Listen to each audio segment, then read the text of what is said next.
Hi everybody. I was gonna shoot this on my HP camera, but it decided to go on me and cut me off.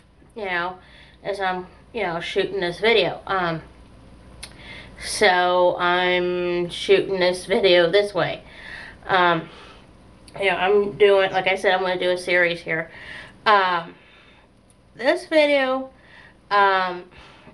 is kind of sort of, well, the movie I'm reviewing in this video is kind of sort of halfway a quote-unquote sequel, sort of, maybe, kind of, if you want to call it that, loosely, or a remake, or whatever you want to call it. Call it whatever you want, but it's, a vampire movie. On a related note to this, one of the stars in this movie, and I've got, let's see, 1, 2, 3, 4, 5 other movies here. One of the actors that's in this movie that I'm going to talk about is in, I know at least one, well, definitely, let me look here, I'll tell you for sure. Let me see. Well, 3 for sure. 3 of the other movies. I won't reveal what the other 5 are yet. You'll have to, of course, watch the other movie reviews when I get them uploaded. Of course, it'll probably take me a while to do it, because like I said, my HP camera, who normally lets me upload as many videos as I or take as many videos as I stinking want on it, and then upload it here to YouTube, is gone on me. But that aside, this movie is the Francis Ford Coppola version of Bram Stoker's Dracula. This here is, of course, a DVD version of it. This movie won 3 1992 Academy Awards for Best Costume Design, Best Makeup, Best Sound Effects, Editing. And this is the collector's edition. Of course, it says it right here. Of course, Gary Oldman is in this movie. And I've got some movies that he's in that follows this. Of course, he plays Dracula. I'm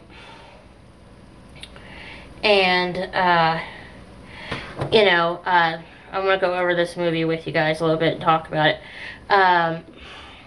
This movie was according to Wikipedia, a 1992 American horror/romance thriller that was co-written, produced, and directed by Francis Ford Coppola, based on Bram Stoker's Dracula, obviously.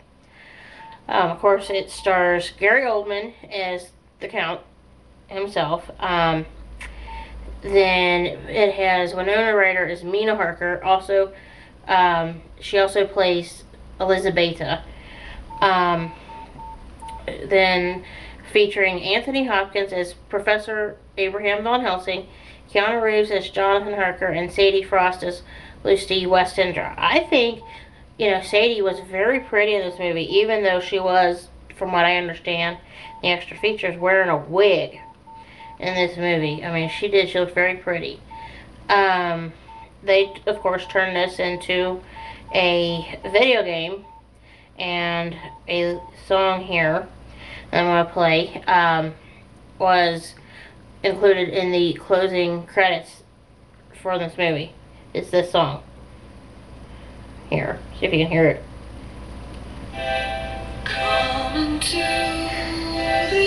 This is Love Song for a Vampire by Annie Lennox.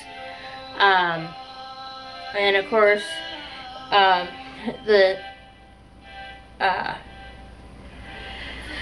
what it is in this movie, it starts off back in 1462.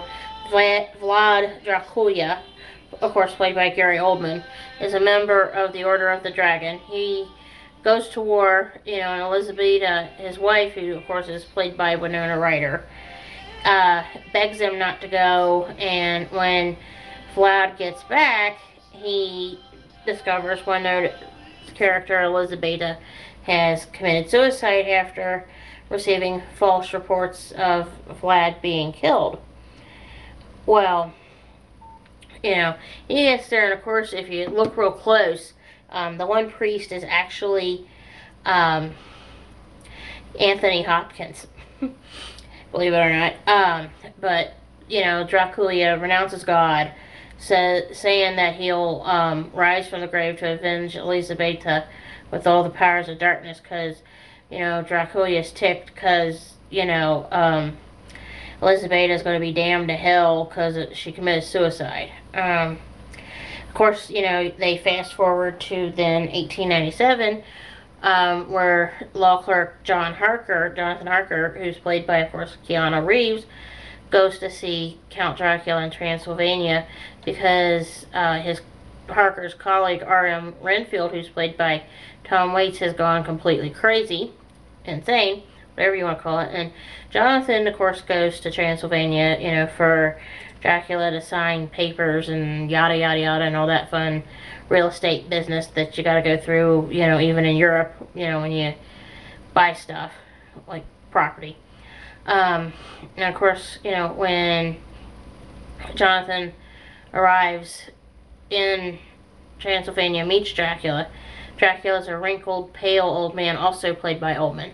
And as a side note, and this is my opinion, you know, I've said this before several times.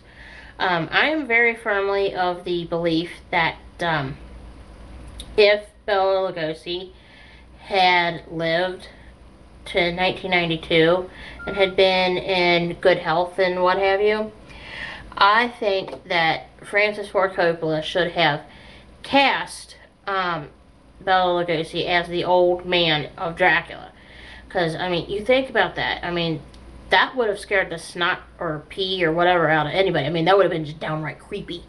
You know, and he, you know, oh my God.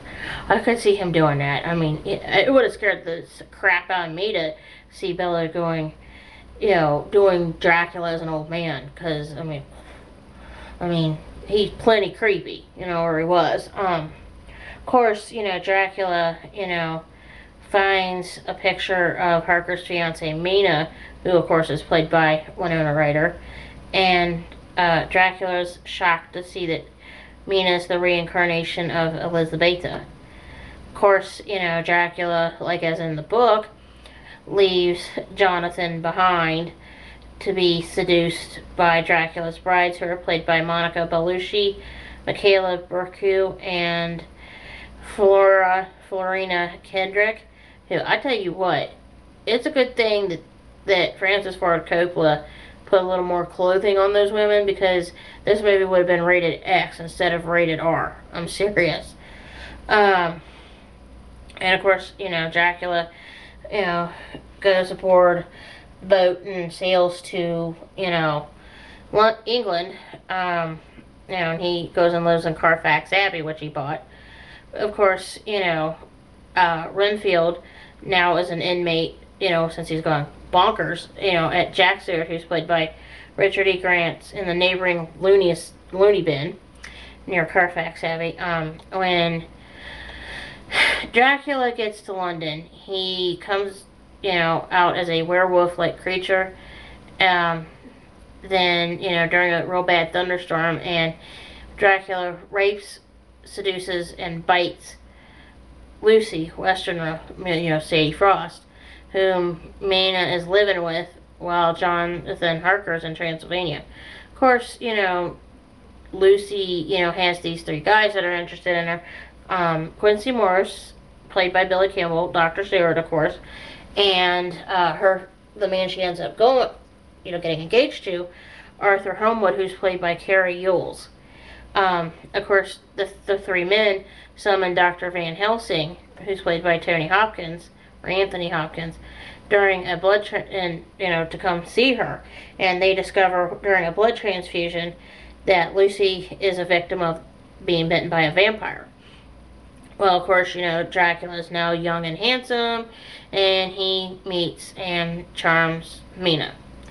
However, Mina, you know, of course, gets word that Jonathan's escaped from the castle and has, you know, ended up in a convent, which the head mother, you know, or the mother superior, you know, contacts Lucy and tells Mina to come there to marry Jonathan in Hungary. Well, of course, Dracula, in his heartbroken fury, transforms Lucy into a vampire.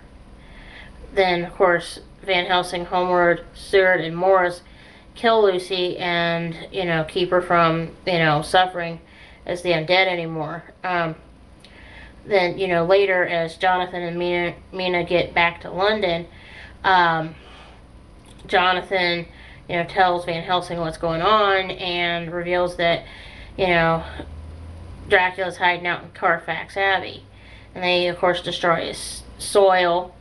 And while they're destroying his soil, Dracula enters the asylum, where he proceeds to kill Renfield by beating Renfield's head against the bars of Renfield's cell.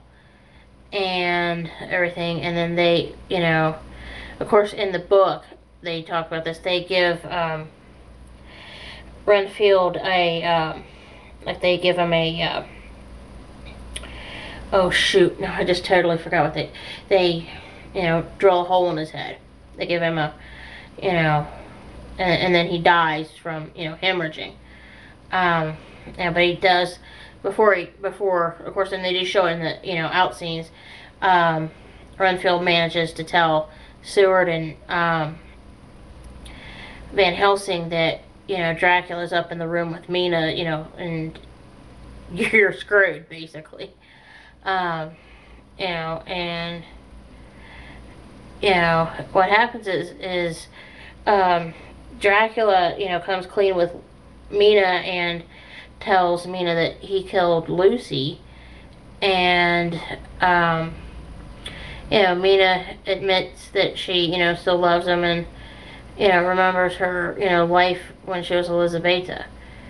Now, of course, Mina tells Dracula she wants to become a vampire, and he grants her wish. He starts to turn her into a vampire.